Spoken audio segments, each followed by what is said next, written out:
Bonjour, je vais vous parler aujourd'hui de relations paisibles qu'on peut avoir les uns avec les autres.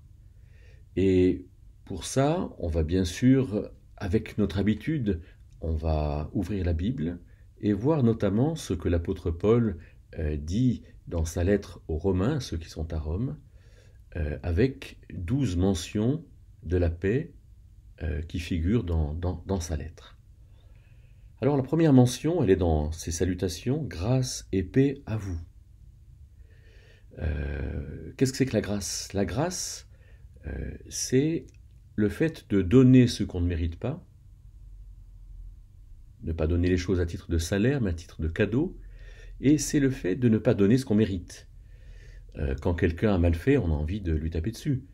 Mais si on fait grâce, on lui pardonne, et donc on ne donne pas ce qu'il mérite. De sorte que la grâce, qui est un acte judiciaire, en fait, ne pas rétribuer, ne pas donner ce qu'on mérite, ou donner ce qu'on ne mérite pas, c'est un acte judiciaire, ça apporte la paix.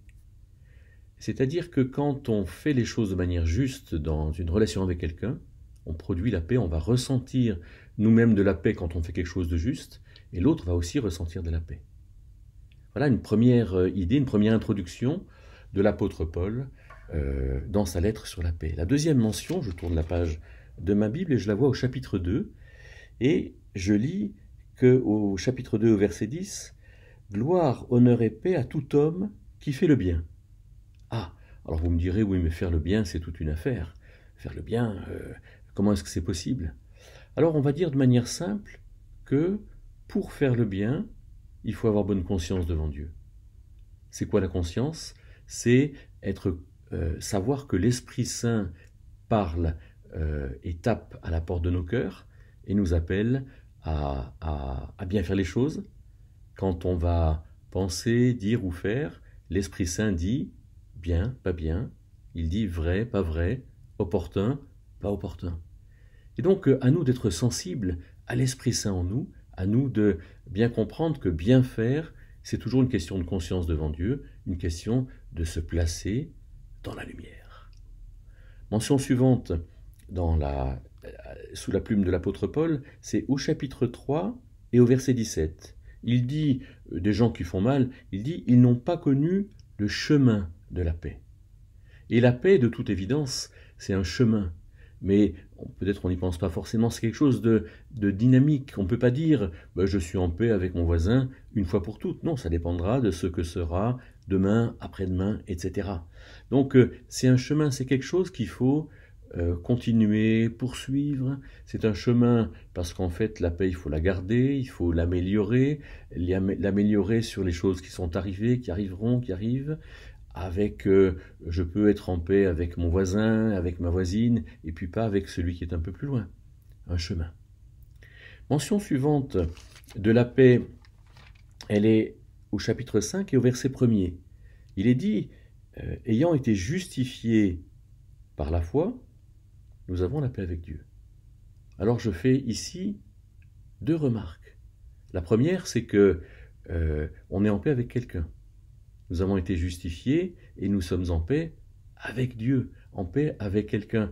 Il y a une différence entre la paix et la sérénité, c'est que je suis en paix quand je suis avec Dieu, mais je peux être serein quand Dieu me protège.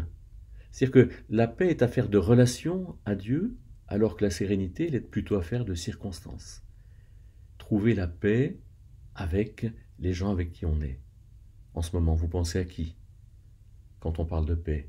Il y a des gens à qui vous n'avez pas pardonné, des gens avec qui les choses ne sont pas justes dans vos relations.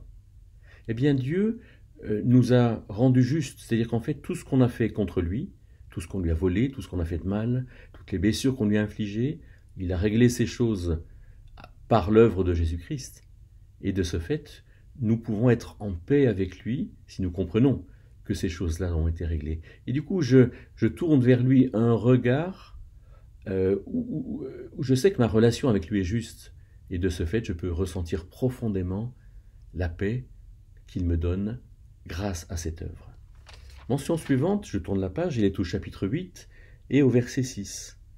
Paul nous dit que la pensée de l'esprit est vie et paix. Paul va un peu plus en profondeur en nous-mêmes. Paul va nous dire, mais il y a dans le croyant l'Esprit Saint qui va produire quelque chose dans mes pensées qui est vie, c'est-à-dire qui est possible, qui est puissance, qui est percussion, qui est compréhension, qui est limpide, qui est lumineux, qui est possible. La pensée de l'esprit, elle est vie, elle est vivante, elle surgit en moi, mais elle est aussi paisible. Elle est paisible parce que ce que me propose l'Esprit Saint, quand je prends le temps de me poser devant lui, quand je prends le temps d'être devant lui, alors c'est forcément juste. La pensée de l'esprit est vie et paix, à nous de la trouver. Je crois que là, on est au plus profond de ce que nous avons à trouver dans notre relation avec Dieu. Être en paix avec Dieu et avec les autres par les pensées que l'Esprit Saint va produire en nous. Mention suivante de l'apôtre Paul, c'est au chapitre 10 et au verset 15. Il va dire combien sont beaux les pieds de ceux qui annoncent la paix. Alors, quand je rencontre mon prochain, qu'est-ce que je vais avoir compris de la paix? Qu'est-ce que je vais avoir compris de la justice dans mes relations pour pouvoir parler à mon prochain de manière paisible? Qu'est-ce que je vais penser de moi, de l'autre, de mon prochain, si je dis « oh là là, voilà encore mon prochain, dommage, j'ai pas pu l'éviter », comme c'est ennuyeux pour moi, alors c'est sûr que j'aurai pas une relation paisible avec lui. Si au contraire je suis content de le rencontrer, parce que je sais que Dieu m'appelle à rencontrer mon prochain avec profit, là je pourrais dire qu'il se passe de bonnes choses et je pourrais lui apporter de bonnes choses. Mais je lui apporterai aussi la paix par ma connaissance de Dieu, par ma connaissance des autres, par ma manière de bien faire, par tout ce que je comprendrai, par exemple les circonstances qui sont dans la main de Dieu. Et là, je pourrais apporter quelque chose de vraiment paisible. Autre mention de l'apôtre Paul, elle est au chapitre 12 et au verset 18. Et nous lisons « S'il est possible, autant que cela dépend de vous, vivant en paix avec tous les hommes. » Alors là, il y a quelque chose de très important. Pour autant que cela dépend de vous, c'est le principe de responsabilité. Il y a des tas de choses dont je suis responsable, mais il y a aussi des tas de choses dont je ne suis pas responsable. Définir la responsabilité, c'est un peu compliqué. Par contre, savoir ce dont je ne suis pas responsable, alors réfléchissons. Je suis responsable d'aimer, mais pas de ce que les autres vont ressentir de l'amour que je leur porte.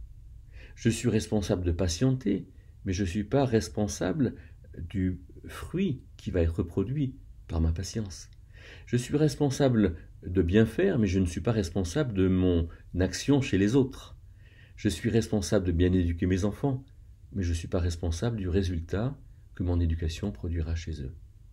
Et donc, je suis responsable d'être en paix avec les gens, j'ai mon bout de chemin à faire en fait. Avec les gens qui ont des problèmes avec moi, alors je suis responsable de leur tendre la main, responsable de leur dire ce que je ressens, ce qui se passe à mon avis, mais je ne suis pas responsable du chemin que eux devraient faire, par exemple de me pardonner. Je peux confesser quelque chose, mais si eux ne me pardonnent pas, peut-être qu'il faut simplement que j'attende un petit peu. Mention suivante, c'est au chapitre 14 et au verset 17, il est dit « Le royaume de Dieu n'est pas manger et boire, mais justice et paix et joie dans l'Esprit Saint. » Alors le royaume de Dieu, c'est le pays dans lequel le Christ régnera quand il apparaîtra, et à ce moment-là, toutes choses seront justes, toute chose sera juste. À ce moment-là, il y aura vraiment de la justice pour tout, pour l'économie, pour la politique, pour la vie sociale, pour les salaires, pour les maladies, pour l'écologie, etc.